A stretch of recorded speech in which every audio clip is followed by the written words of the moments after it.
Hola, muy buenas tardes, jóvenes ilustres. Espero se encuentren muy bien hoy. En esta ocasión vamos a hablar, como dice el título de nuestro video, de el carácter científico de la historia.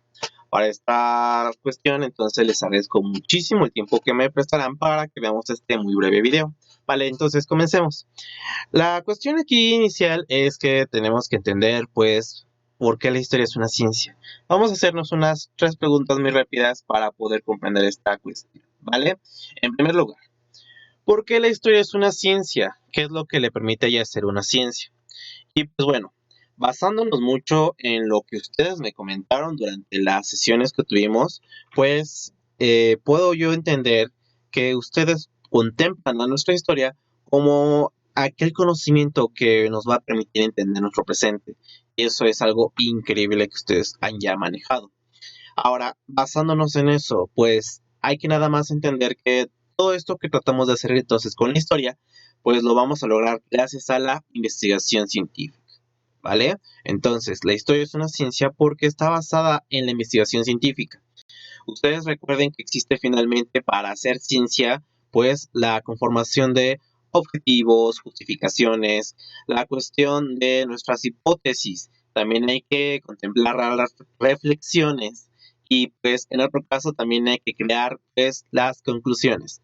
Bajo esos criterios, recuerden que cualquier tema que haya ocurrido en el pasado, sobre nuestros antepasados, sobre el antepasado de otras culturas, pues entonces es digno de estudio.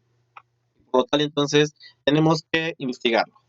Esta investigación, entonces, tiene que tener los pasos del método científico y a partir de todo esto, pues, podemos lograr crear una historia basada plenamente en una visión científica. Muy bien, entonces, espero que esta observación ustedes lo puedan comprender y pues esto nos va a permitir avanzar a una siguiente parte.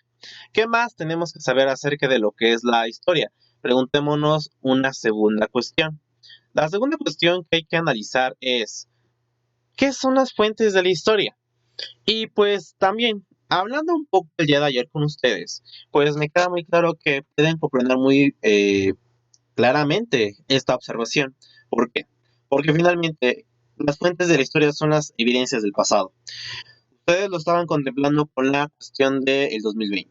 Cuando en un futuro nosotros pues tengamos que hablar de este año a nuestras futuras generaciones, pues muchos de ustedes se van a convertir en historiadores porque me van a tener que platicar o les van a tener que explicar a estas personas pues cómo fue nuestra vida en este año 2020 y para eso tenemos que tener nuestras evidencias. Fotografías, periódicos, mensajes, escritos, cartas, videos, memes, todo eso finalmente nos permitirá a nosotros pues crear una ciencia basada en fuentes. Y esto va a ser muy importante. Ahora, retomando uno de los cuestionamientos de sus compañeros, pues existe también las llamadas fuentes de primera mano y segunda mano. Todo aquello que haya ocurrido durante los eventos históricos, pues se les contemplará como fuentes de primera mano. En cambio, todo aquello que sea escrito después de esos sucesos, pues se conocerán como fuentes de segunda mano. ¿Vale?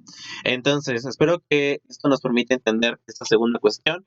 Las fuentes de la historia son nuestras evidencias y es muy importante contemplarlas. Ahora, no obstante, como tal vez muchos se han dado cuenta, mucha evidencia se ha perdido a lo largo de los siglos, a lo largo de los años. Tan solo este 2020, piensen cuántos objetos hemos perdido que ustedes tenían y que este año se han ido perdiendo poco a poco, porque pues todos los elementos hechos por el hombre tienen que desaparecer. Pero finalmente nos damos cuenta que mucho de lo que ocurrió este año pues va a continuar y esto nos permitirá a nosotros pues a algún momento ofrecerle pistas a nuestros descendientes sobre lo que ocurrió en este momento. Igualmente, nuestros antepasados nos dejaron pistas para comprender cómo vivían, qué pensaban, qué sucedió y finalmente darnos lecciones a las personas del actual mundo que vivimos. ¿Vale? Entonces, vamos con la última pregunta, tercera cuestión. ¿Cuáles son los principales principios científicos de la historia? Y pues para este primer caso, pues tenemos que remarcar que son 7 elementos clave. ¿Cuáles son esos elementos? Tenemos que tener las palabras clave que son la espacialidad. También hay que contemplar a su vez la temporalidad, la estructura, la coyuntura, la multicausalidad, la continuidad y pues también es el cambio. La espacialidad, ubiquémoslo como algún ejemplo. En la cuestión de la espacialidad, en algún momento existió el llamado Imperio Español. Bajo estos criterios, entonces, pues tenemos que saber dónde ocurrió este llamado Imperio Español.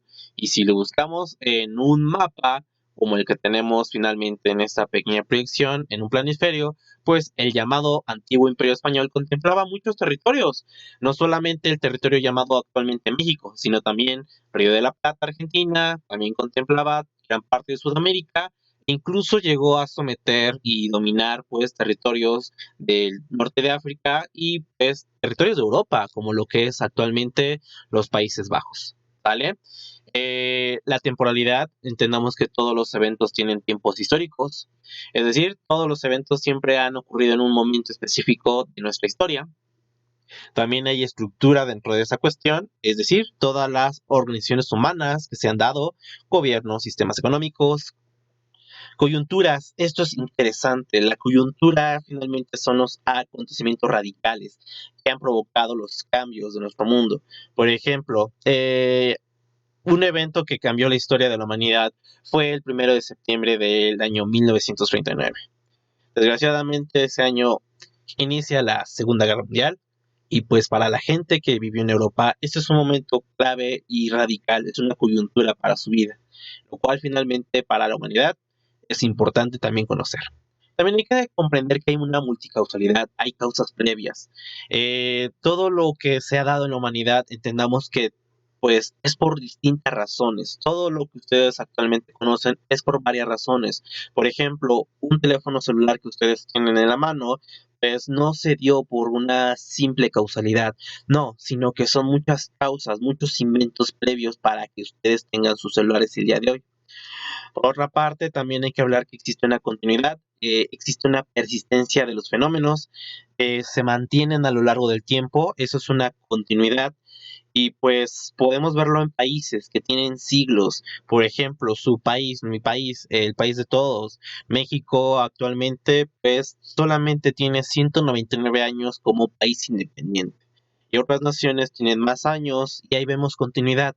Pero también existe el cambio, chicas, chicos. El cambio son las transformaciones sociales. Van a haber modificaciones. El mundo ha cambiado, el mundo está cambiando en ese instante y el mundo pues cambiará en todo instante, en un futuro incluso. Pero bueno, estos son los principios básicos de la historia. Espero que ustedes lograran comprender esta observación. Es un tema muy breve, espero que esto sea muy sencillo para todos ustedes. Y pues bueno, solamente los invito a que realicen sus actividades. Es todo un gusto trabajar con ustedes y pues me alegra bastante estar pues trabajando Historia de México con ustedes. ¿Vale? Entonces, muchas gracias por su atención. Espero que disfruten mucho su día. Y pues nos vemos próximamente para hablar de nuestro siguiente tema, que ahora sí, ya vamos a empezar a hablar sobre la situación de los primeros hombres en América, el cual es uno de los temas que pues nos va a causar bastante conmoción en algún sentido. Muy bien, entonces me despido de ustedes, cuídense mucho y nos vemos próximamente. Bye.